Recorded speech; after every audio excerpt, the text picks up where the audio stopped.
Hi students, today we start with the numerical of last topic, that is the predict whether it is possible or not to reduce magnesium oxide using carbon at 298 Kelvin according to the reaction।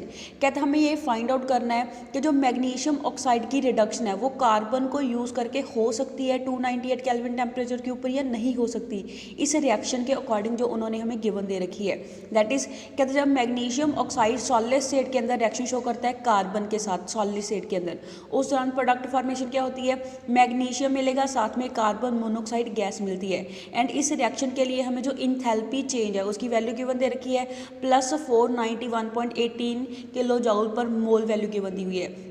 Also हमें entropy change की value given दी है 197.67 joule पर kelvin पर मोल value given दी है। कहता अगर ये जो रिएक्शन है वो 298 केल्विन टेम्परेचर के ऊपर फिजिबल नहीं होगी, अपने आप नहीं चलेगी, तो कितने टेम्परेचर के ऊपर जाके ये जो रिएक्शन है वो स्पॉन्टेनियस हो जाएगी, वो हमें टेम्परेचर को फाइंड आउट करना है। तो सबसे पहले हम गिब्स इक्वेशन को यूज़ करेंगे, that is delta G is equal to delta H minus T delta S वाली इक्वेशन को यूज़ करते हैं।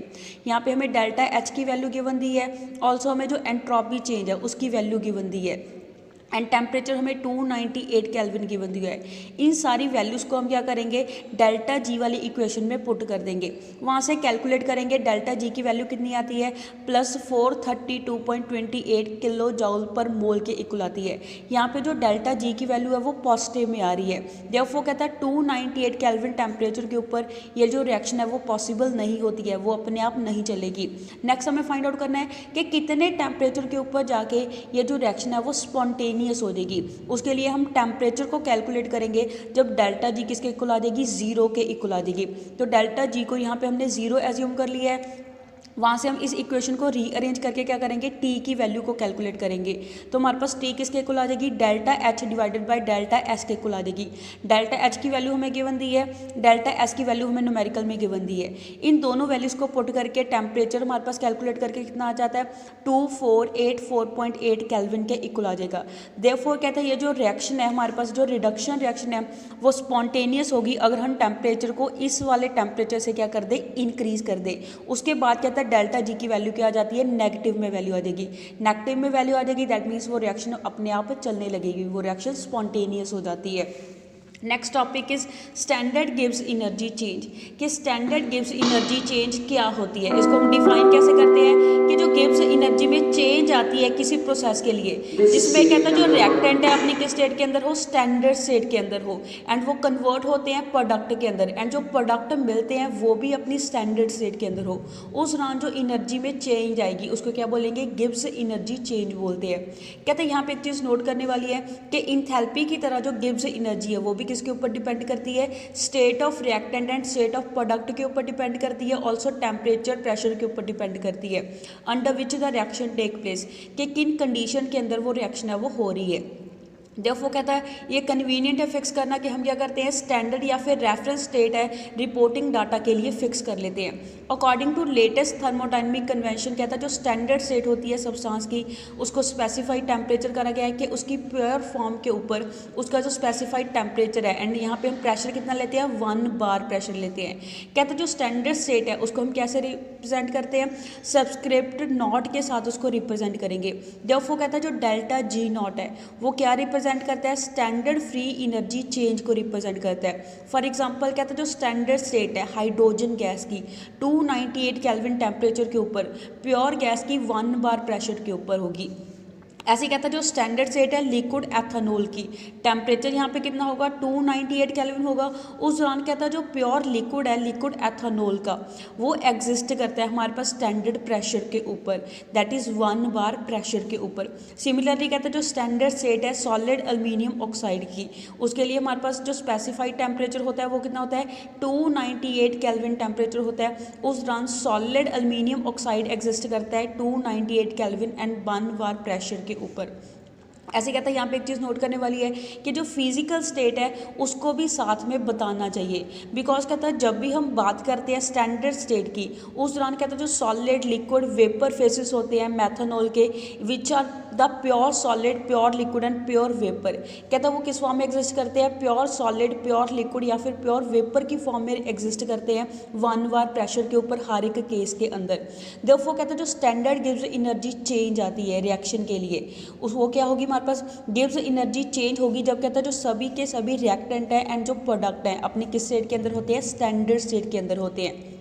नेक्स्ट इज कहते हैं जो स्टैंडर्ड गिव्स एनर्जी चेंज है रिएक्शन के लिए, उसको हम कैसे कैलकुलेट करते हैं, फ्रॉम द स्टैंडर्ड गिव्स energy of formation of different substances in reactant and product से उसको क्या करेंगे, कैलकुलेट करेंगे। कहते हैं जो स्टैंडर्ड गिव्स एनर्जी ऑफ फॉर्मेशन होती है सब्सटेंस की, उसको हम डिफाइन कैसे करते हैं, एज अ गिव्स एनर्जी चेंज, कि कितनी गिव्स एनर्जी में चेंज आएगी जब 1 मोल सब्सटेंस का प्रोड्यूस होता है फ्रॉम इट्स एलिमेंट, अपने एलिमेंट से, जब अपने एलिमेंट के स्टेट में होते हैं, स्टैंडर्ड स्टेट के अंदर होते हैं, उसको हम एक्सप्रेस कैसे कर देंगे, डेल्टा एफ जी नॉट के साथ उसको एक्सप्रेस करते हैं।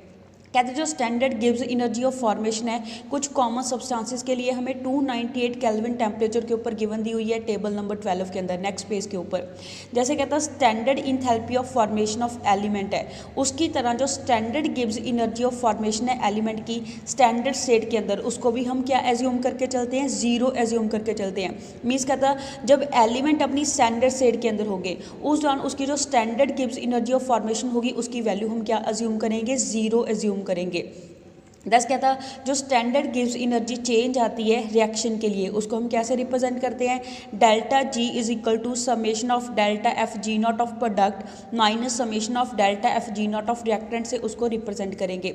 यहाँ पे हमारे पास क्या आ जाएगा, इसको अगर ओपन अप करके लिखेंगे sum of the standard energy of formation of product minus sum of the standard गिव्स energy of formation of reactant. ऐसे हम डेल्टा जी को क्या करेंगे, रिप्रेजेंट करेंगे स्टैंडर्ड स्टेट के अंदर। जैसे हमें नेक्स्ट पेज के ऊपर टेबल नंबर 12 में standard gives energies of formation है कुछ सब्सटेंसेस के लिए गिवन दे रखी है, कुछ सॉलिड सब्सटेंसेस के लिए गिवन दे रखी है, लिक्विड सब्सटेंसेस के लिए गिवन दे रखी है, ऑल्सो गैसियस सब्सटेंसेस के लिए भी हमें वैल्यूज़ है वो गिवन दे रखी हैं। नेक्स्ट टॉपिक इज गिव्स energy change and equilibrium constant, कि गिव्स energy change and equilibrium constant क्या होते हैं। सो फॉर जैसे कहते हैं हम कंसिडर करते हैं कि जो फ्री एनर्जी चेंजेस होती हैं जिसमें इरिवर्सिबल रिएक्शन चलती है, जबकि कहता है जैसे जब हमने पढ़ा है कि जो रिवर्सिबल है, रिवर्सिबल का अंडर स्ट्रिक्ट थर्मोडायनेमिक सेंस क्या होती है, रिवर्सिबल का मतलब क्या होता है कि ये स्पेशल केस होता है जिसको हम करवाते हैं किसी प्रोसेस के लिए।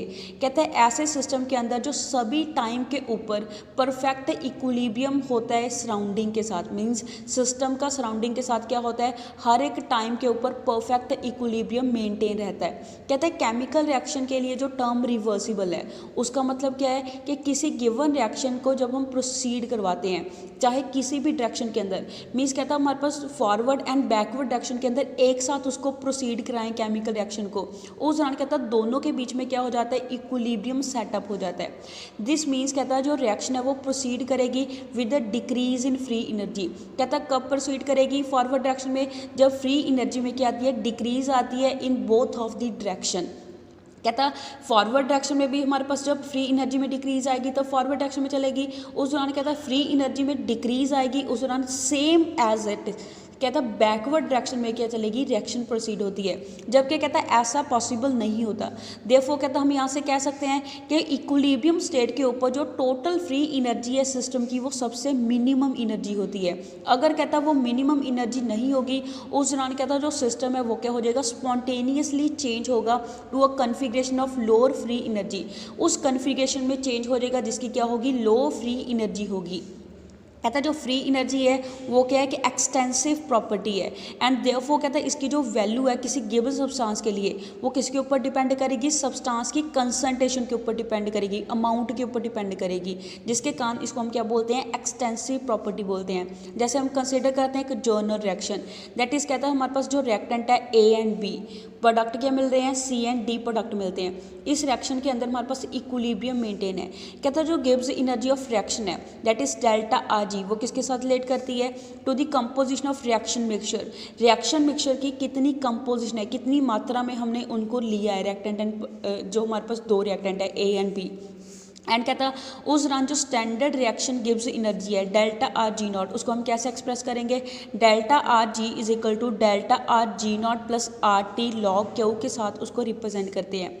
यहाँ पे कहता है जो डेल्टा आर जी है वो क्या रिप्रेजेंट करता है, गिव्स एनर्जी चेंज को रिप्रेजेंट करता है किसी definite fix composition of mixture के ऊपर। एंड जो डेल्टा आर जी नॉट है वो क्या होता है, डिफरेंस होता है स्टैंडर्ड गिव्स एनर्जी ऑफ फॉर्मेशन का प्रोडक्टेंट एंड रिएक्टेंट के बीच में, जब दोनों अपनी स्टैंडर्ड स्टेट के अंदर होते हैं। एंड क्यू यहाँ पे रिएक्शन कोशेंट है एंड आर यहाँ पे गैस कांस्टेंट है जिसकी वैल्यू फिक्स होती है, दैट इज 8.314 जूल पर केल्विन पर मोल के इक्वल होती है।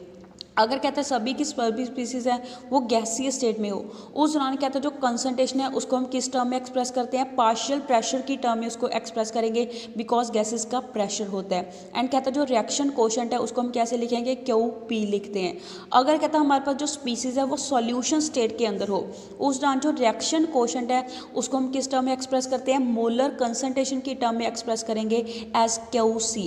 कहते हैं इक्विलिब्रियम स्टेट के ऊपर जो क्यू है वो किसके इक्वल हो जाएगा, के इक्वल हो जाएगा। एंड उसको हम क्या बोलते हैं, इक्विलिब्रियम कांस्टेंट बोलते हैं। एंड उस दौरान इक्विलिब्रियम स्टेट के ऊपर डेल्टा आर जी की वैल्यू क्या होगी, 0 के इक्वल होगी बिकॉज कहता जो रिएक्शन मिक्सचर है उसमें टेंडेंसी नहीं होती किसी भी डायरेक्शन में जाने की इक्विलिब्रियम स्टेट के ऊपर, ना इक्विलिब्रियम स्टेट के ऊपर ना ही रिएक्शन फॉरवर्ड में चलती है ना ही बैकवर्ड में चलती है, जिसके कारण कहता है डेल्टा जी की वैल्यू क्या आती है, 0 वैल्यू आती है। देयरफॉर कहता है जो ऊपर वाली इक्वेशन है वो क्या हो जाएगी, इक्विलिब्रियम स्टेट के ऊपर डेल्टा आर जी की वैल्यू 0 हो जाएगी। यहाँ पे 0 वैल्यू पुट करेंगे तो क्या आ जाएगा, 0 is equal to delta R G not plus R T log के इक्वल आ जाएगा। यहाँ से हम डेल्टा आर जी की वैल्यू कैलकुलेट कर लेंगे, इस इक्वेशन को रीअरेंज करके वो किसके इक्वल आ जाएगी, माइनस आर टी लॉग के इक्वल आ जाएगी। या फिर हम कैसे लिख सकते हैं, delta R G not is equal to minus 2.303 R T log 10 लिख सकते हैं बिकॉज नेचुरल लॉ को लॉग बेस 10 के अंदर कन्वर्ट कर लिया है, जिसके कारण उसको 2.303 के साथ मल्टीप्लाई करा है। कहता जो ऊपर वाली इक्वेशन है ऑल्सो उसको हम लिख सकते हैं k is equal to e power. अभी कहता है ये वाली टर्म है दूसरी साइड के ऊपर जाके पावर बन जाएगी जब हम लॉग के की वैल्यू को फाइंड आउट करेंगे। उस दौरान कहता है एंटी लॉग लेंगे, ये क्वेश्चन क्या आ जाएगी, k is equal to e raise to power minus delta R G not divided by R T के इक्वल आ जाएगी। या फिर इसको हम कैसे लिख सकते हैं, 10 raise to power minus delta R G not divided by 2.303 R T के इक्वल लिख सकते हैं। जब लॉग बेस 10 के अंदर लेंगे तो ये वाली आएगी, नेचुरल लॉग का एंटी लॉग लेंगे तो ये वाली इक्वेशन आएगी। कहते हैं ये जो इक्वेशन आई है वो बहुत ज़्यादा इंपॉर्टेंट होती है केमिकल थर्मोडायनेमिक के अंदर बिकॉज कहता है ये हमें क्या देती है, रिलेशन बताती है between the equilibrium constant for any process. कहता चाहे वो फिजिकल प्रोसेस हो या फिर केमिकल प्रोसेस हो, कहता है इक्विलिब्रियम कांस्टेंट एंड स्टैंडर्ड गिव्स एनर्जी चेंज में ये क्या बताती है, हमें रिलेशनशिप बताती है ऊपर वाली इक्वेशन। तो कहता है यहाँ से हम क्या चीज़ रिजल्ट निकालते हैं, अगर k की वैल्यू 1 से लेस हो तब हमारे पास डेल्टा आर जी नॉट की वैल्यू क्या होनी चाहिए, 0 से ग्रेटर होगी। जब कहता है k की वैल्यू लेस देन 1 हो, यहाँ पे हमारे पास क्या आएगा, ग्रेटर देन 1। कहता तब हमारे पास क्या होगा, डेल्टा आर जी नॉट की वैल्यू क्या आएगी, लेस देन 0 आएगी। कहता ऑल्सो हमें पता है कि जो डेल्टा आर जी नॉट है वो किसके इक्वल होती है, delta H minus T delta S के इक्वल होती है। ऑल्सो हमने अभी फाइंड आउट करा है कि जो डेल्टा जी नॉट है वो किसके इक्वल है, माइनस आर टी लॉग के इक्वल है। कहता हम यहाँ पे भी क्या करेंगे, इसको इक्वल में रख लेंगे। कहता यहाँ से हमें क्या चीज़ पता चलती है कि जो इक्विलिब्रियम कांस्टेंट है ऑल्सो किसके साथ रिलेट करता है, डेल्टा एच की वैल्यू के साथ भी रिलेट करता है, ऑल्सो जो एंट्रोपी में चेंज आती है उसके साथ भी रिलेट करता है। कहता फॉर स्ट्रांगली एंडोथर्मिक रिएक्शन, जो स्ट्रांगली एंडोथर्मिक रिएक्शन होती है, एंडोथर्मिक मीन्स उसमें एनर्जी प्रोवाइड करनी पड़ती है इलेक्ट्रिक को करवाने के लिए, दैट मीन्स उस केस में डेल्टा एच की वैल्यू क्या आएगी, लार्ज पॉजिटिव वैल्यू आएगी। ऐसे केसेस के अंदर कहता है जो वैल्यू होती है के की वो क्या होती है, बहुत ज़्यादा स्मॉलर होती है 1 से। दिस मीन्स कहता है ये जो रिएक्शन है अनलाइकली क्या बनाएगी, प्रोडक्ट बनाएगी, ज़्यादा प्रोडक्ट नहीं बनाती है। ऐसे कहता है in case of exothermic reaction, exothermic में क्या होती है, एनर्जी रिलीज होती है, जिसके कारण डेल्टा आर एच नॉट की वैल्यू क्या आएगी, लार्ज एंड नेगेटिव वैल्यू आती है। एंड जो डेल्टा आर जी नॉट की वैल्यू है वो भी लार्ज एंड नेगेटिव वैल्यू आएगी। कहता है ऐसे केसेस के अंदर के की वैल्यू क्या होती है, 1 से बड़ी वैल्यू आएगी। देयरफॉर कहता है हम जनरली क्या एक्सपेक्ट करते हैं, ये जो स्ट्रॉन्ग एक्सोथर्मिक रिएक्शन है उसके केस में अगर के की वैल्यू लार्ज हो, जिसके कारण कहता है वो रिएक्शन है वो क्या होगी, नियरली कंप्लीशन के पहुंच जाती है। नाउ कहता है जो डेल्टा आर जी नॉट है ऑल्सो किसके ऊपर डिपेंड करती है, एंट्रोपी चेंज के ऊपर डिपेंड करती है, जैसे हमने ऊपर पढ़ा है। देयरफॉर कहता है जो एंट्रोपी में चेंज आएगी उसको भी हम क्या करते हैं, कंसीडर करते हैं।